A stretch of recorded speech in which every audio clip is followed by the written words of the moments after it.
Dan hasil perkataan Syekh Ibnu Qasim dalam Masyiyah Tuhfah bahwasanya tiada umada ia jika dikabarkannya daripada perbuatan dirinya dengan katanya aku najiskanlah akan air ini atau telah aku sucikan akan air ini, melainkan jika dinyatakannya akan sebab najisnya atau sebab sucinya, seperti dikatanya telah aku najiskan akan air ini dengan kemihku, atau aku bubuh ke dalam air ini kemih, atau telah aku sucikan akan air ini dengan menyelamkan dia ke dalam laut umpamanya, atau tiada dinyatakannya akan sebabnya tetapi adalah tahu akan bicara hukum air yang kena najis, maka diterima kabarnya pada yang demikian itu. Dan jikalau bersalahan dua kabar daripada dua orang yang adil atau lebih, maka ditilik.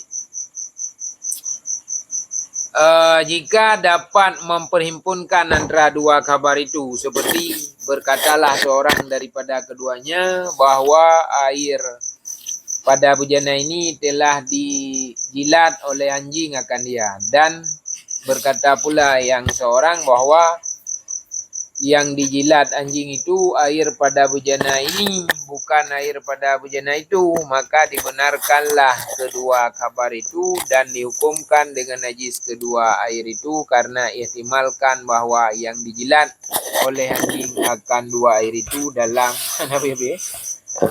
dalam dua waktu yang berlainan. Bukan ya?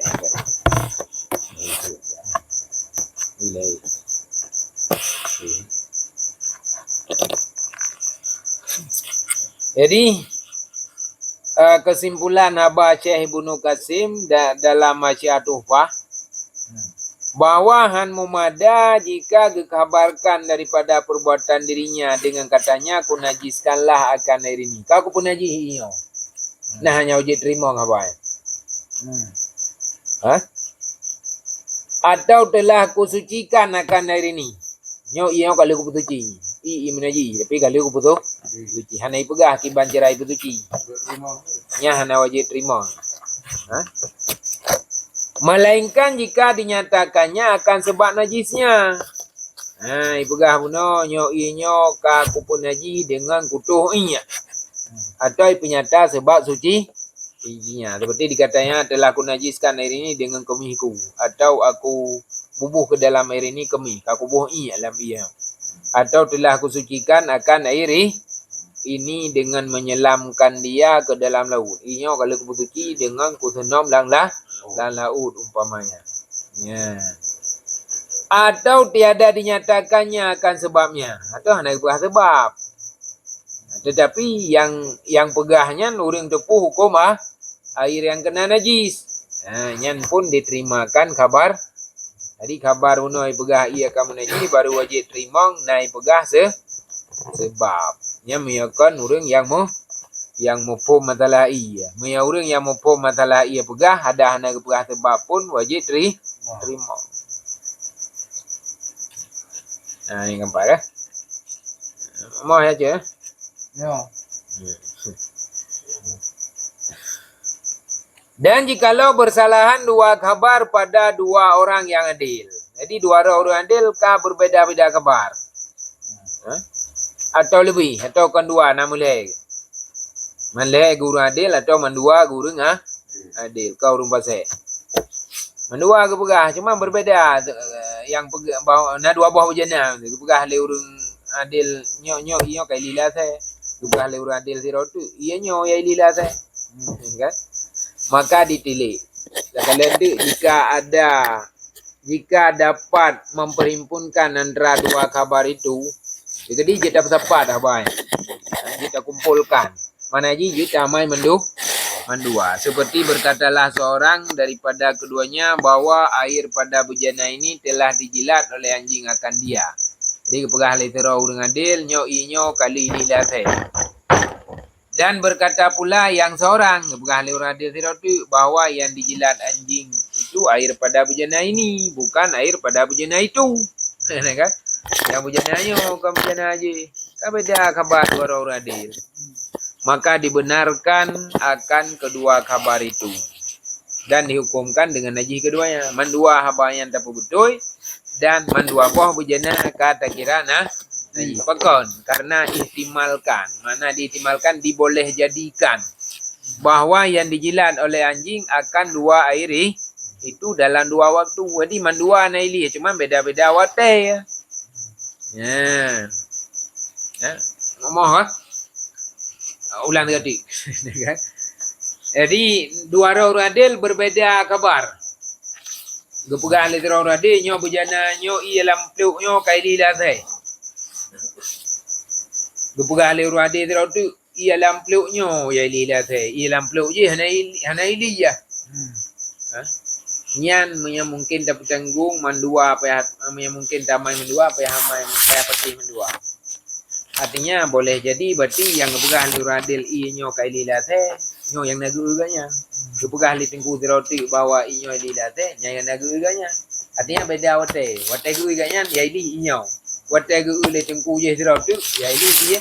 Inyo berarti mendua apa betul. Satu mendua apa pada hukum lagi. Agaknya pakai mendua. Nyam yang mungkin tu tak kumpulkan dua buah habanya. Kamu nah.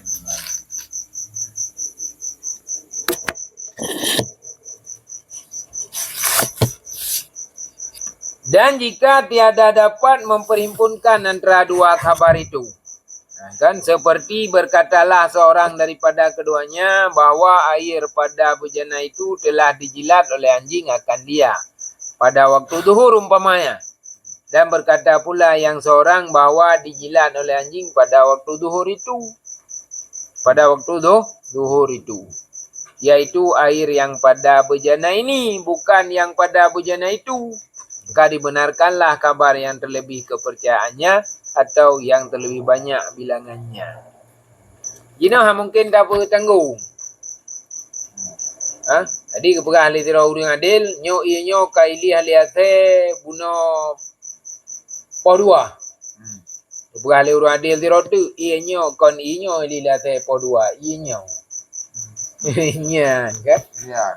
Yang kibanjara. Kan? Nyan kaku yang dapat teh legitnya menurut teh kuat. Sobra adil dua. Mendua adil, mendua kau rumah teh. Teman dua ke sobra adil. Kan kaku dapat teh haba yang berat adil. Kaku yang bejana teh menurut uri yang berat adil menurut katanya. Nyo bejana nyo ya hana menaji. Kakunya yang dapat pakai. Dia lebih terpercaya. Bagi tanya tahu yang katanya atau lebih banyak yang pegah berjananya dua orang yang pegah berjana aja tiro. Dah dapat dua. Benar. Dan jika bersamaan keduanya pada sifat kepercayaan, tadu mandil dua karena tu lebih kurang. Dan banyak bilangannya, bilangan bitadum. Atau salah suatu daripada keduanya terlebih kepercayaan dan yang satu pula terlebih banyak bilangan. Jadi beda bilangan, tiro berat kepercayaan, tiro ke. Tapi tak boleh tu uring-uring kepercayaan, tapi ramai ke. Yang kibanjara. Maka jawabannya. Maka gugurlah dua kabar itu. Apa mana gugurnya? Ini tiada kebilangan keduanya dan dihukumkanlah dengan suci dua air itu. Jadi mandua hanai kira apa? Kata kibanji, wa bahasa inya suci. Yang pegang dua orang, nyo ienyo menaji buah dua orang tu, kon ienyo. Buno ili latih po dua. Kan buah orang tu yang ili latih po dua ienyo. Mandua satu mandil. Kaku berarti mandua hana pakai apa? Aku ienyo tu ci. Atau tiro beran adil. Yang ramai hana beradil. Yang ramai hana beradil. Yang piman dua, kakak hana pakai mandua. Kakak inya wa bahasa itu ci. Atau mandua satu bilangan. Belah adil belah no pilih. Nya ge apa yang ci? Artinya ianya wa bahasanya ni tu.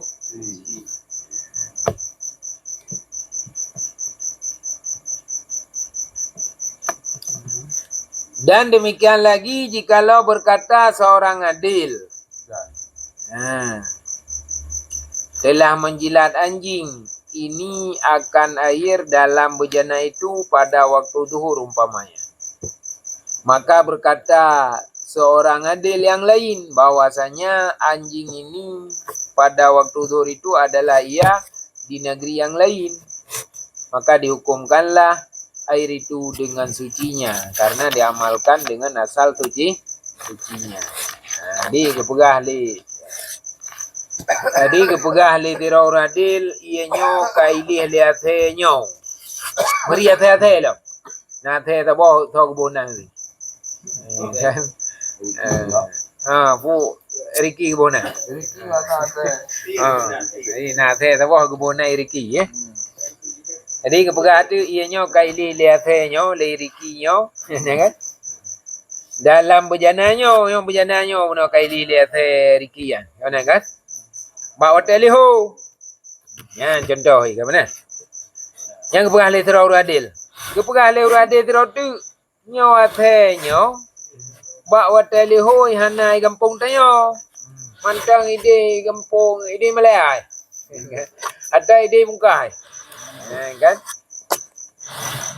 Maka dihukumkanlah air itu dengan sucinya. Yang sama dengan tahukumi iyan suci.